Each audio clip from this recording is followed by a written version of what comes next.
ஒரு காட்டில் துறவி இருந்தார். அவரிடம் பணக்காரர் ஒருவர் வந்தார். சுவாமி, என்னிடம் நிறைய பணம் இருந்தும் நிம்மதி இல்லாததுக்கு என்ன காரணம் என்று கேட்டார். துறவி பதில் சொல்லாமல் மௌனமாகவே இருந்தார். அப்பொழுது குழந்தை ஒன்றை அருகே அழைத்து ஒரு ஆப்பிள் பழத்தை கொடுத்தார்.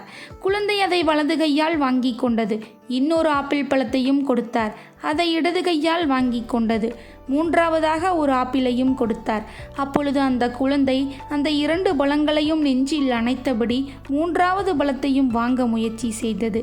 அப்பொழுது 3 பழங்களும் நழுவி கீழே விழுந்தது. விழுந்த பழத்தை பார்த்து அக்குழந்தை கதறி அழுதது. துறவி அந்த பணக்காரரிடம் கூறினார், இந்த குழந்தையை பார்த்தாயா?